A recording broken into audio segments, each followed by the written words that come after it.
have been here learning, listening, contemplating, reflecting on what Sadhguru has been talking to us.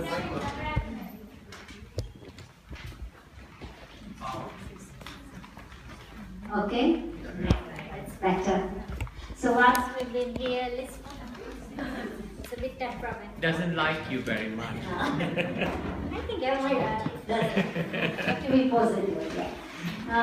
So whilst we've been here listening to Sadhguru, contemplating, reflecting, learning, the children have been doing a lot of work and playing at the same time. We are really appreciative of all our ex-youth teachers who have come this weekend to help us. So these are students who are the past students of SCVP, and they were also. And can you all hear me? Yes. And they became our youth teachers after finishing school, SCVP school, and now they've come back and they are helping us with the Shibir. So the children have been doing a lot of work in this. Who are the youth teachers? Can you name them? Anuj, Danny, Nene was in Nairobi. Yes. Then we had Panash Bhai who came and helped us yesterday. And Panash has been helping us for the past few years with all the summer camps which we have been doing in the school. But I'm not going to tell you what the children have done in the last 2 days. They themselves will tell us what they have done. Can you all please clap for them?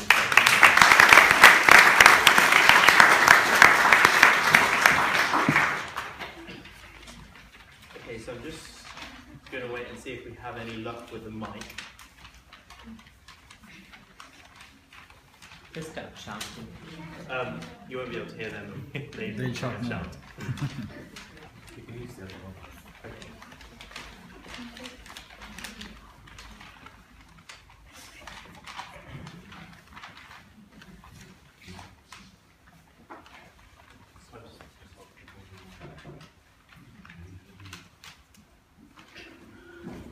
Okay, can you all hear me? Fantastic. So, first of all, how was your 2 days been? Very good. So we've hardly seen any of you, but we think you've seen lots of us running outside because I'm sure many of you were jealous that we are able to enjoy the lovely weather. But I promise you that we have actually been doing some real work as well, and that's what we're going to show you today. I want to start by asking you all one very simple question, which is, how many of you tell less than 1 lie a week? Few hands. Okay, so that is your 1 lie for the week finished.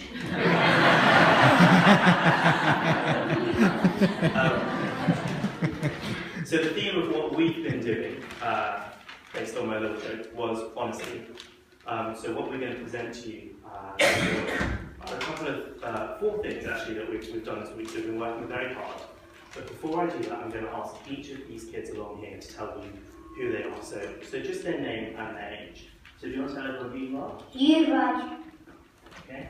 Anish, Dio, Gina, Meryl, Meher, Reese, Josh, Roshi, And these are my 2 lovely assistants.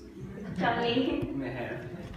Okay, fantastic. So the first thing we're going to show you this morning, or this afternoon, I'm getting confused, is a prayer that we learned.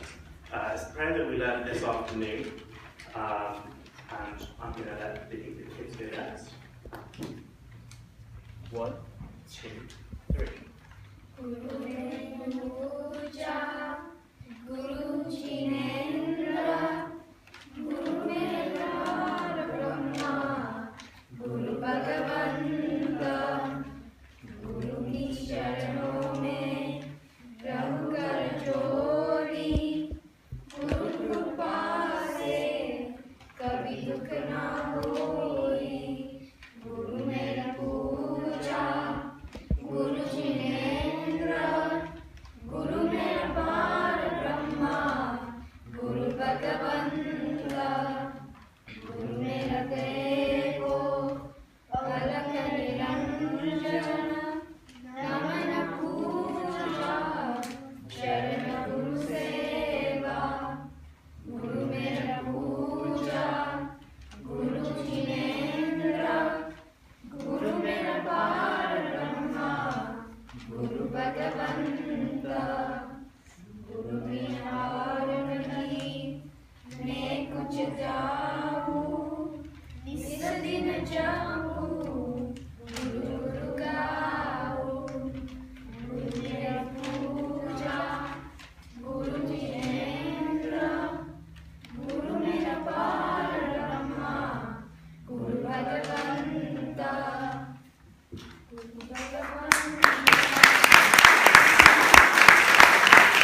how did you find that round of applause? Was it enough to make you want to do the next item? No.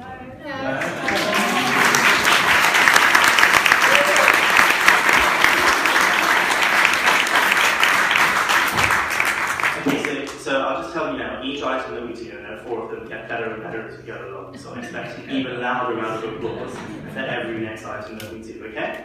Yes. Very good. So I'm going to ask all of our kids to go off to the side, and we're now going to do a little skit.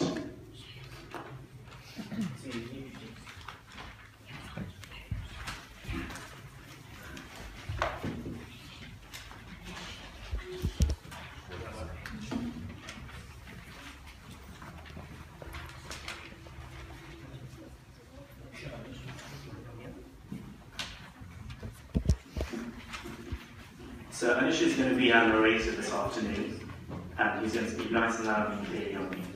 Very good.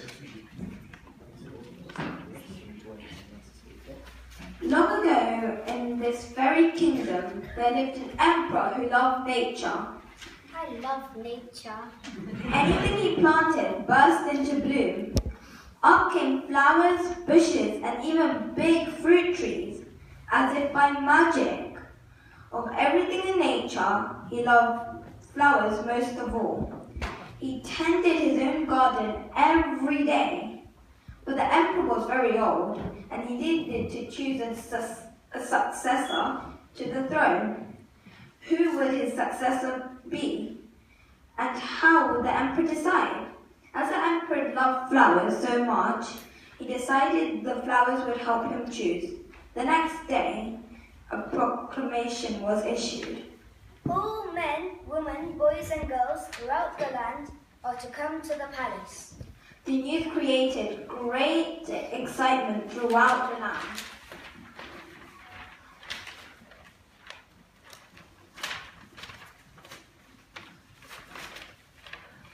In a village not far from there lived a young girl named Dia. Dia had always wanted to visit the palace and see the emperor, and so she decided to go. She was glad she went. She was glad she went. How magnificent the palace was, made from gold and was studded with jewels of every color and type. Diamonds, rubies, emeralds, opals, and amethysts. How the palace gleamed and sparkled. Dia felt she had always known this palace. She walked through the palace doors and into the great hall, where she was overwhelmed by all the people. It was so noisy. The whole kingdom must be here, she thought. There then came the sound of at least 100 trumpets, announcing the arrival of the emperor. All fell silent. The emperor entered, clutching what looked like a small box. How fine he looked, so noble and elegant. He circled the great hall, greeting every person and presenting something to each one. Dia was curious about the small box. What was inside? She wondered. What was he giving to everyone? At last, the emperor reached Dia. She curtsied and then watched as the emperor reached into the small box and presented her a flower seed. When Dia received the seed, she became the happiest girl of all. Then the sound of the trumpets filled the great hall once more.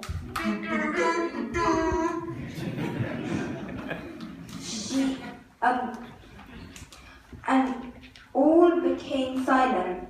The emperor announced, Whoever can show me the most beautiful flowers in a year's time will succeed me to the throne. Dia left for home, filled with wonder all over the palace and the emperor, clutching the flower seed carefully in her hand.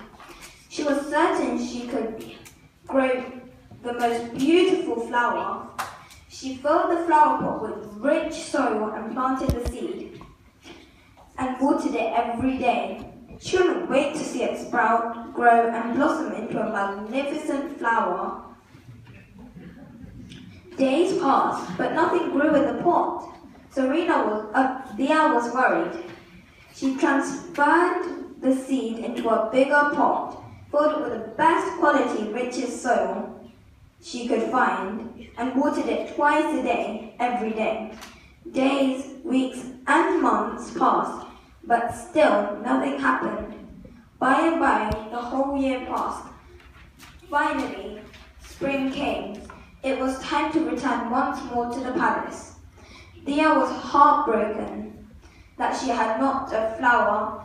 She had not a flower to show to the emperor, not even a little sprout. She thought that everyone would laugh at her because she had no flower to show the emperor for a year's effort. Her friend stopped on his way to the palace, holding a great big flower. Dia, you're not going to go to the emperor with an empty pot, are you? said the friend. Couldn't you grow a bright flower like mine? Dia's father had overheard this, but put his arm around Dia and consoled her. It is up to you whether you go or not. Said the father. You did your best, Dia, and your best is good enough to present the emperor. Even though she felt reluctant to go, Serena also knew she must not discard the emperor's wishes. Besides, she also wanted to see the emperor in the palace again. So Dia travelled once more to the palace, holding a pot of soil in her hands. The emperor was happy to see the great hall filled with his subjects, all proudly displaying their beautiful flowers, all eagerly hoping to be chosen. How beautiful all the flowers were! Flowers of every shape, size, and colour. The emperor examined each flower carefully and thoroughly. One by one, Dia, who was hiding in the corner with her head bowed down, wondered how he could choose, since they were so lovely. Finally, the emperor came to Dia. She dared not look at him. Why did you bring an empty pot? The emperor asked Dia. Your Majesty, Said Dia. I planted the seed you gave me, and I watered it every day, but it didn't sprout. I put in a better pot with better soil, but still it didn't sprout. I tended it all year long, but nothing grew. So today I bought an empty pot without a flower. It was the best I could do. When the emperor heard those words, a smile pressed slowly across his face.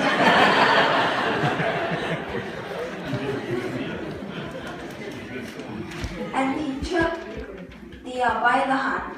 Dia was frightened. She wondered if she were in some sort of trouble. The emperor led her to the front of the great hall, turning to the crowd, and he exclaimed, I have found my successor, the person worthy of ruling after me. Dia was puzzled. But Your Majesty, She said, I have no flower, just a pot of lifeless earth. Yes, I expected that. said the emperor. From where everyone else got their seeds, I do not know. The seeds I gave everyone last year had all been roasted. It would have been impossible for any of them to grow. Serena, now Dia.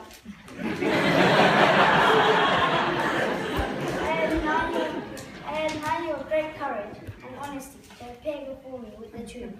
I reward you with my entire kingdom. You will be the next emperor.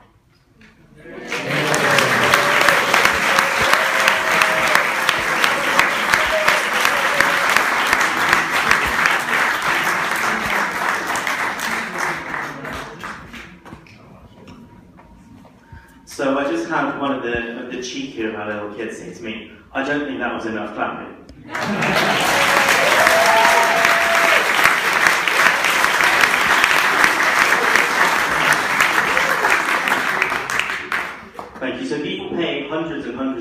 to get front row seats at such amazing theatrical production. So I hope you enjoyed a little free sample. So that was a play that we did about honesty. So we read the story and put together the play quite quickly, but they picked it up very, very fast. So I'm sure you were impressed, as we were. Another thing that it picked up incredibly fast was yet another song. So how many of you enjoyed the first song? Yeah. Anyone want another? Yeah. Very good. So we've got another song. This one is based on the theme of honesty. So it fits in very nicely with the play that the kids just showed you. So I'm going to hand out their speaking notes, and they will sing again for you. Sorry, I'm saying they like they're trained monkeys, but they're really very lovely kids.